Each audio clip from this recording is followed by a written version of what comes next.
Hey everyone, welcome to this week's vlog. We're making apple tarte tatin, which is a very French dessert. We'll be using the puff pastry that we made in our bonus vlog, and then lots and lots of apples. This is kind of like a apple pie that you bake upside down. One of the things that you want to make sure that you have is a pan that's both stovetop safe and oven safe, because we're going to do the first part on the stovetop, and then we're going to add our puff pastry and bake it in the oven. So the first thing we want to do is we want to have all of our apples ready, and we're going to make our caramel sauce in the pan. So I have my butter in the pan. I'm going to go ahead and turn this on and let my butter melt so that we can add our sugar and make our caramel sauce. I have all my other apples done because you need quite a bit of apples, so I wouldn't want to let this just do its thing while it's going in case that finishes faster than you would need for your apples. So while it's going, I'm going to show you how I processed the apples that we need for this. So the first thing you want to do is you want to peel your apple. If you have one of those nice Apple KitchenAid attachments that has a peeler, I would recommend using that. I don't have one, but I have this nice hand peeler. When I worked at my first pastry job, it was at a restaurant inside of a museum, and the museum got my first summer, my first summer there, they got this exhibit, and it was the Matisse Deep in Corn exhibit, and it was there for, I don't know, like maybe 5 months, but we were the only museum on the East Coast, art museum on the East Coast, to get this exhibit. So we got customers from all over the eastern side of the country. And in honor of Matisse being French, we put a French dessert on our menu. It was our fall menu, not the summer, so it was in the fall. But it was an apple crepe cake, which is a Julia Child's recipe, so you can Google it if you want to try it. But it's really good. It's got apples, crepes, almond cream, and it's a really good dessert it's kind of light, but it's got fruit in it and almonds, and it's just really delicious. And we put this on the menu, and then we found out that the museum wanted us to do a 3-course prefix lunch menu in honor of this exhibit. So we put the apple crepe cake on it, and then it was like, I think we had maybe a sorbet and then our chocolate mousse dessert on it, thinking like, people are going to go for the chocolate mousse or the sorbet. They're not going to go for the apple dessert. And we sold so many of those apple crepe cakes that by the end of it, I didn't want to see another apple for a very long time. And we ended up hitting our lunch records like every single day by the end of the exhibit. We were doing almost 500 guests for lunch, which is a ridiculous amount. And probably more than half of them were ordering the apple crepe cake. And we were making so many of them, it was ridiculous. So as you can see, I peeled my apple, and then I cut it in half longwise, and then I just cut it into quarters longwise. So if you have this is starting to bubble, so I'm going to turn it down a little bit and add our sugar. And just give it a little bit of a stir. Kind of incorporate it all. So what we're going to do with this buttery sugar bit over here is we're going to make a caramel with it. So we're just going to let this cook. I have it on like a medium-low heat, like maybe a 3 or a 4. But I have a gas stove top, so if you have an electric, you might need to go a little hotter. I haven't used an electric stove top in forever. I don't remember how they work. But if you have a melon baller, it's a good idea, so when you cut it in half, to just take your melon baller and get the seeds out. I don't have one. I'm really wishing now that I did. They're probably not that expensive. It's just something I've never thought about buying when I'm at the store. But since I didn't, I went ahead and cut it into quarters, and I'm going to get this little bit of peeling off the top. You don't technically have to get that off. You can eat the peeling, obviously. When I usually eat apples, I usually eat the peeling, but for some reason when I cook them, I like to get all the peeling off. And I'm just going to get that center piece out.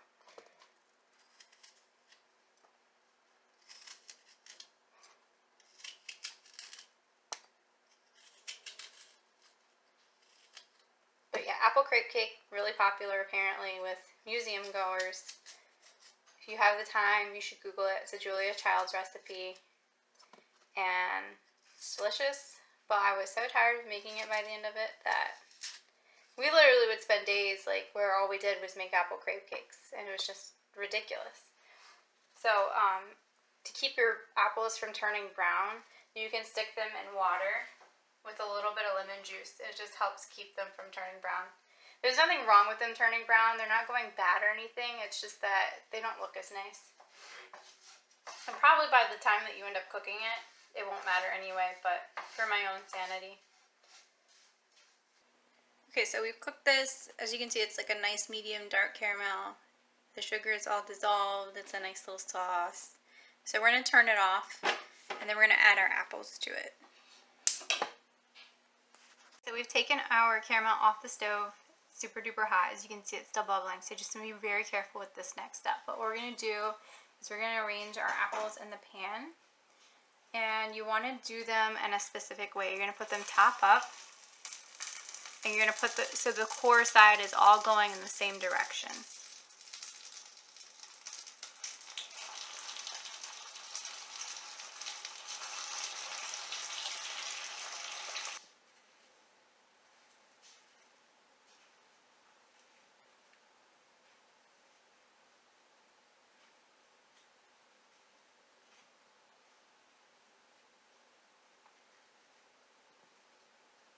Okay, so then once you have all your apples in there, they're all standing up, you can't fit any more in the pan. Notice how I kind of like fudged it around so that I could fit as many in the pan as I could. Then we're going to put this guy back on the stove, and we're going to let it cook until our apples are nice and cooked through. And then we're going to put our puff pastry on top and bake it in the oven. Okay, so our apple tart tatin has been baking for a little bit, or cooking on the stove top, I suppose. But I just wanted to show you, as you can see, it's nice and bubbly. A lot of the juice is coming out of the apples and adding to the caramel we had in it. And as it goes along cooking, you're just going to gently fan these back. So remember, we had them put so that all of the centers were facing one direction. So eventually they're going to be laying kind of like fanned out on their side. So I've just been kind of gently pushing them back. And this is going to help them cook, but as they cook and get softer, they're actually going to shrink just a little bit. And our end product is going to look really beautiful when they're all going in the same direction and they're all kind of fanned out. So just be careful. It is hot caramel. It is still cooking. I do have it on low, so it's taking a little bit of time. So it's been maybe 15 minutes since I started this. But we're getting there. See, we're only at just the little end piece of these guys in the middle, so that's good to know. Okay, so one of the things that we're looking for this guy to be done cooking on the stove top is this translucent amber color. It's not as opaque as this guy is. You can see it on this guy too. But the other thing you're looking for is that you want it to go, when you go about 2/3 up your apple, so maybe right here, your knife should insert into the apple pretty easily without a whole lot of pressure. Like this guy is a really good example. That goes right in. These guys in the back are not quite ready yet, so I actually rotated my skillet because it seems to be cooking a little bit unevenly. And we're going to let these guys go for maybe another 5 or 10 minutes and see if we can get them cooked a little bit more. And then once that's ready, then we can let it cool and then add our puff pastry and then throw it in the oven. Okay, so we're gonna roll out our puff pastry for our tart tatin. And one of the things that you want to make sure you do is before you even start cooking is measure your pan so that you know exactly how big it is. Because what we're going to do is we're going to do our dough slightly larger than our pan. So I'm just going to add a little bit of flour so that doesn't stick. Here's my puff. And then you're just going to tap it down a little bit and then start to roll it.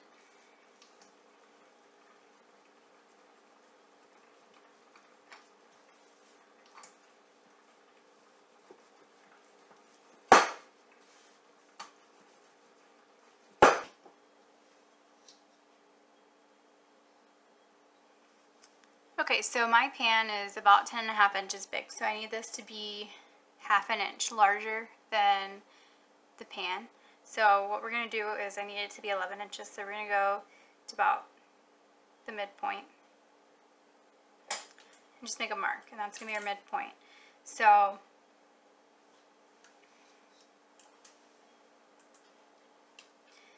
keeping in mind that that's our center, we're going to make a mark at the 0 and at the 11, and then we're just going to rotate it a little bit, keeping our midpoint.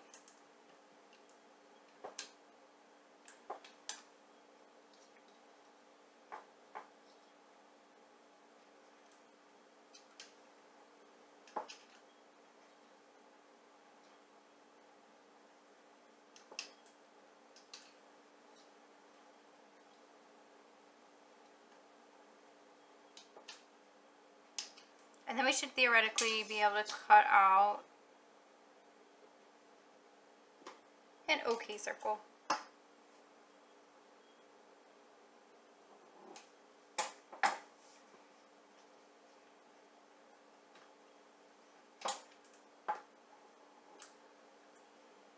And as you can see, we don't really have that much scrap left, but so I'll probably end up just throwing this out.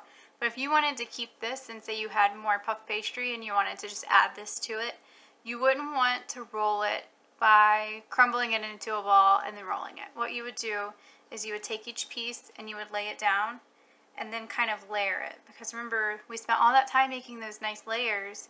When you re-roll it, you want to make sure that you're keeping those layers. So you would layer it like that, and then you would roll this, and it would kind of work its way back together. So that's how you re-roll puff pastry. So your little side note for today, I'm just going to throw this away because I'm not going to use it for anything. It's not a whole lot. I don't have any other extra puff pastry. So we're going to pop this guy into the refrigerator, and while our apples cool down, we're going to let this chill so that once we put it into the oven, it's super cold. So that way we get those nice fluffy layers. Okay, so I got it so that the rest of the apples on the other side that wasn't cooking as fast are now soft when you put the knife in it. So these apples are good to go. I've turned it off. We're just going to let it cool down for about 10 or 15 minutes so it's not piping hot when we put our puff pastry on it. And then our puff pastry is currently in the refrigerator chilling down so that it's super cold when we put it on top, because you want your puff pastry to be as cold as it can be when you put it in the oven. So with this being cooled down and that being super cold, we shouldn't have any issues. So, alright everyone, so our apples are cooled. I can touch it, it's not going to burn me now. So it's been about 10 or 15 minutes I think. And I have our puff pastry, which has also been chilled in the refrigerator.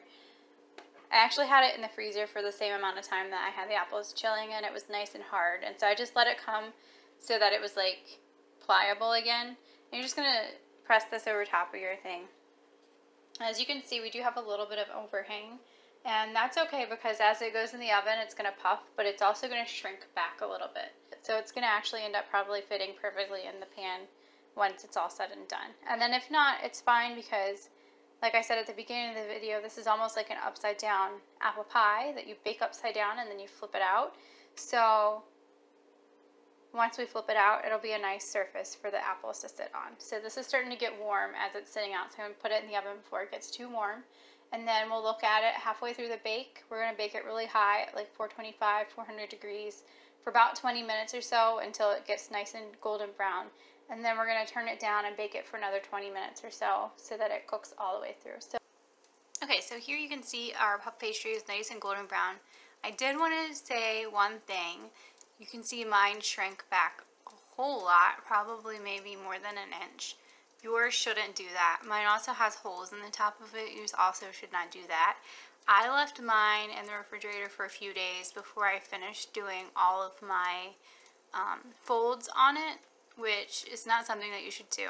And one of the things that I think I've mentioned in one of my other videos is that one of my chefs in school told us not to proceed with a bad product, and I definitely did that here, and as you can see, my pastry has suffered. But if you follow all the directions for the puff pastry in that recipe appropriately, then you will end up with something much, much nicer. So even though my puff pastry was a little bit of a fail, as you can see, we have all these nice layers. So if you follow the directions, you'll still end up with those nice layers, but yours will be So much prettier than mine. So the final step is to flip your Tarte Tatin out upside down. So I've let this cool down a little bit so that your syrup and everything sets. And then we'll just stick the plate on top. Flip it over.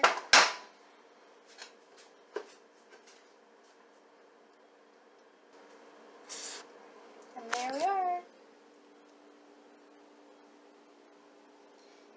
So our caramel is actually really dark. That's the way the French people like it. I promise it's not going to taste burnt. It might look burnt, but it's not. So you'll just slice it up and eat it, enjoy, and the apples are nice and tender, and the puff pastry is nice and crispy, and it's delicious.